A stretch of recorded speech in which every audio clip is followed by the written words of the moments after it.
So we're going to practice pelvic tilts. So have a lie down on your back, and we're going to just check that our feet and knees are hip width apart. To do that, bring your feet and your knees together. And you're going to think about opening your toes and opening your heels. And for most of us, that's going to easily bring our feet and our knees in line with our hips. We can monitor what's going on in a couple of different ways. We can just rest our hands onto the wings of our pelvis. For quite a lot of people, it's really useful to make a bit of a diamond shape. And then we rest our fingertips towards our pubic bone.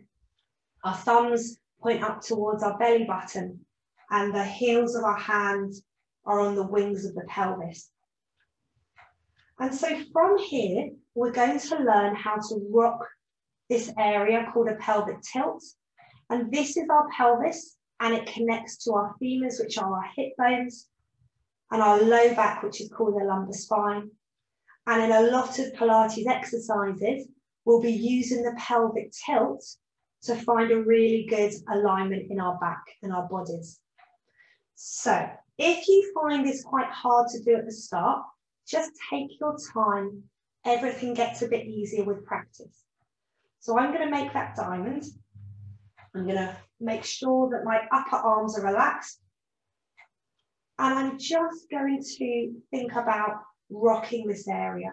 So I'm going to rock backwards, and I'm going to rock forwards. And let's describe this. So as I rock backwards, I'm trying to squash out the air between the small of my back and the mat. With my fingers and thumbs, I notice that my thumbs dip down towards my belly button. My fingers raise up in the air.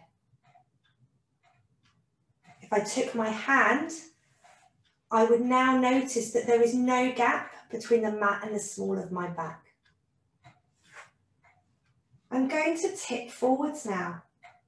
I'm going to allow the air in and create space between the small of my back and the mat, only moving as comfortable. As I do this, I'm going to notice that my fingers tip down towards my pubic bone. My thumbs are now higher than my fingers.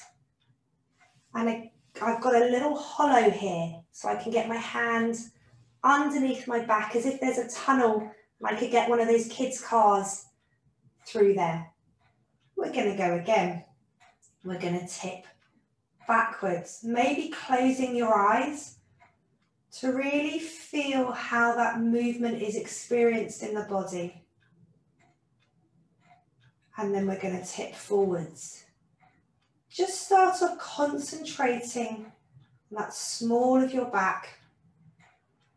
And as we tip backwards, can you feel how the back becomes more in contact with the mat, as if there's no space? If we tip forwards, can you feel that gap slightly increasing so that there is a hollow between the back and the mat? Tipping backwards, tipping forwards.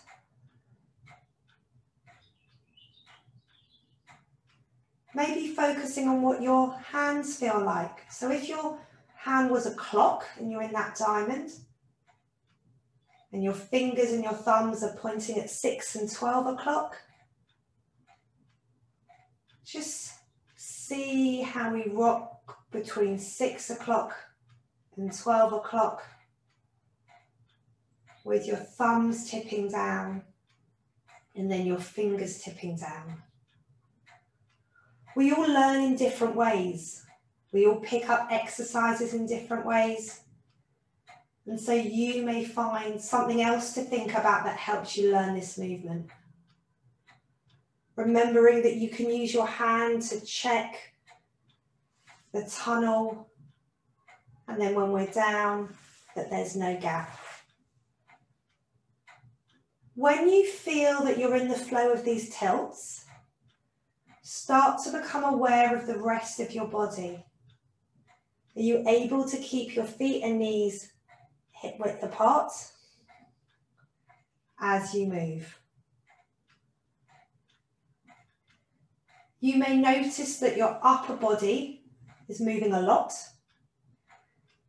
And with time and practice, you will notice the movement becomes more local to the pelvis. But this movement doesn't have to be very big. It's just a very small movement, and as always is comfortable. So this is our pelvic tilt in lying. Our pelvic tilt in lying. Just doing a few more.